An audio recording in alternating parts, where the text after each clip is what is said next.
Did you guys know that this random Steve Johnson card from the 1986 Fleer set can fetch up to $5,000 when autographed?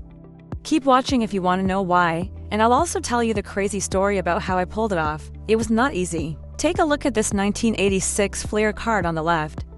Now look at Steve Johnson's 1987 Fleer card on the right. Notice anything weird? Most collectors don't know about this, but that 1986 Fleer card does not have a picture of Steve Johnson on it. It's actually a picture of Dave Greenwood, and it has pissed off Steve for over 40 years now. Can you blame him? You make it into this iconic set, and they screw up the card with the wrong picture on it? He has refused to sign the card for many years because of this, and autographs that collectors have been out of luck.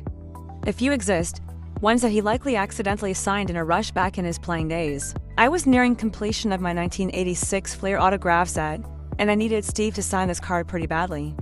He was the last living player I needed for the set.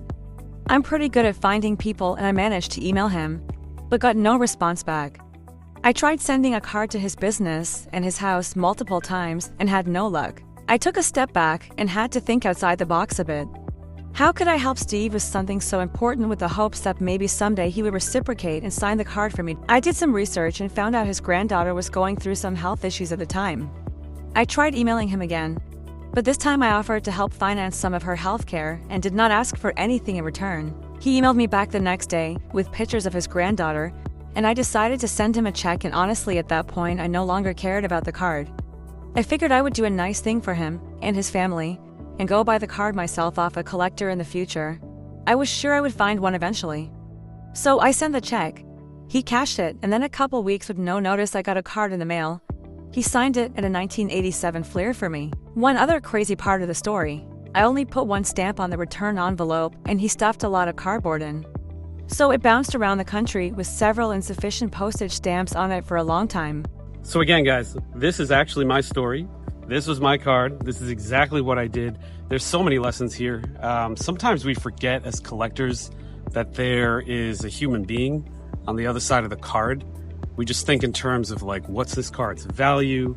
What is this autograph worth to me? How is this autograph going to complete my set?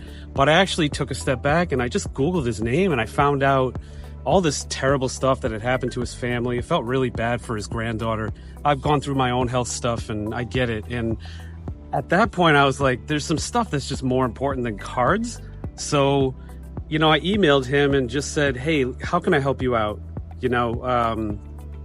Your granddaughter's so young and this just sucks. And I think that that's the email that made him realize, like, I'm a human being too, and I can actually help him. And I felt great doing that and helping his family. And I didn't expect the cards back, but I got them back. And now they're a part of my set, which is awesome.